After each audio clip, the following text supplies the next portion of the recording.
Marabunta, first impressions. This was my second game playing, so I guess it's my early impression, and this is Super John's first impressions. This is a Reiner Knizia game published by Space Cowboys. It's a roll and write, but it's also a war game. I'm calling it a war game, and I think it is a war game. Then you add on the layer of strategy that Reiner Knizia likes to do, which is the divide roll, then you divide and split who gets what. I loved it. I think it's great. Such a small box. There's a lot of game in there. So I'll tell you, one of the smartest things about this game is, as a game designer, which Knizia has a bunch of great designs out there, but it's trying to make the play equitable between the players. Like, how do you make sure one player doesn't get out ahead of the smart thing in this game is you don't have to decide that. The players have to decide what's equitable and what's not. Right. I have to figure out which of these options can I live with. If you choose this one, does that preclude me from getting this group? Okay, well, what if you choose this group? Does that keep me, could you kick me out of using anything here? Okay, well, let me mix this up. It's got to be, so there's a lot of, now the players, it's all on the players to figure out what makes it You're right. useful. I mean, even the map itself is filled out by you, right? So you're establishing some of the borders and deciding whether you want to make things useful or not, or how congested you want. You form the lines, which you almost have to do. He has several games that, they look pretty.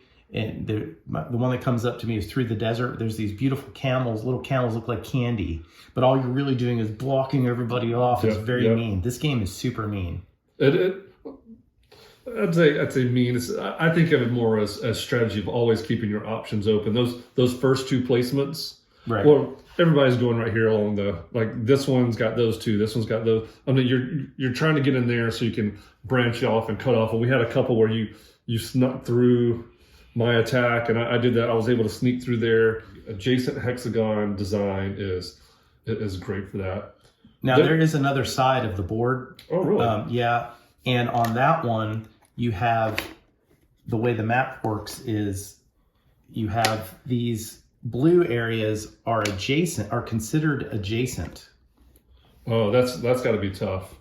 Yeah, I wouldn't like playing that one. It seems like to me, it just seems I'm already stressed out. Yeah. Like you're here, but now I can come over here. And these boards also are a little different. And I think the main difference that I can tell is that they're on the one side, you had more chances to put things not adjacent. Yeah, this gives you the ability to go not adjacent. So this one, because you're more of a noob on this side, so you might make a mistake and need to work your way out of it. Whereas on this side, you've got this additional, let's see here, this additional one here of being able to add more scoring. Yeah, you got three where you can put a 1. Yeah. So it does open up the options, and I guess what you could really do, and maybe the next time we play, we'll do this, is play with this board and the original map. I don't know. So this would be a very different game. Like, I feel like on the front side, there is once you establish your strategy and the other player makes some turns, you have certain things you have to do. When you come back here, it kind of gives you that ability to, you got more wild cards. I can jump over here, jump over there, and make up for it. So you're playing multiple fronts here, just a few battle lines on this one. Yep. So if you're starting out, definitely play. We've messed that up. No, it works out fine. Yeah, it's all good. If you're starting out, I would definitely play several on this to get the idea. The other one's a completely different game for sure. Yeah, I mean, this is a very small footprint of a game, but it really is, top notch as far as thinking goes, which a lot of his games are. And the thing is, with a Knizia game, for me, it's usually about the third, fourth, fifth play of a game where I start to see the genius, what it is he's really trying to do in that. And I know some people say, well, he just puts out a lot of games and sometimes it hits and miss. I get it, but he definitely, the math is in here just like it is with his other games, but I'm just not quite sure where the hook is. On the surface, it's your divide, choice. Yeah, choice. It's your choice on how you want to play. How do you want to divide? All right, then it's your choice. If you don't get to divide it, then which group do you want to take? It's success and failure is very little to do with luck.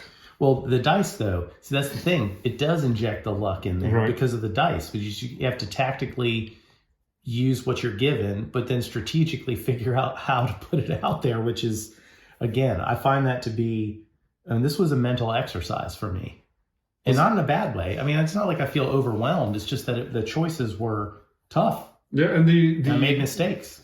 The game mechanics as far as placement, things like that, remind me a lot of Barony in terms of you got to make your line. Yeah. And you got to be careful you don't go too far out. But I like the injection of, do I want to add points here? Some wild cards over here in terms of I can go do some other things. And there's really no direct combat. There's no real direct attacking, but there's enough messing with each other in positioning in a way that makes it feel aggressive. At the same time, there's no actual, you don't kill anybody. So, for instance, if you have an access point here, which I kind of left myself the option, in the last round of the game, you're hoping maybe you can score a home run if you get the right die.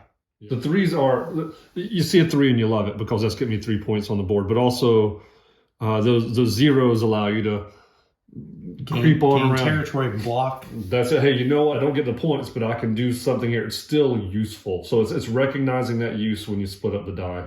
Yeah. So for me, my first impression is this is a really solid game that I would like to take when I'm traveling or whatever, because there's not a lot of roll and writes that have this kind of meat to it. Well, yeah, so we played, this probably took us about an hour, I would guess. I don't know, but for this game to fit in the box this size, and you can take this game pretty much anywhere you go and play. This is great. This is an easy no-brainer. Throw it in the suitcase, and you got something to do on vacation on a rainy day. Yeah, I'm definitely keeping this one because I think as a 2-player game, you and I will play this, and then several of the other people I play with, like JP, would love this. Evil Jeff might even like this game because it's just aggressive enough for him.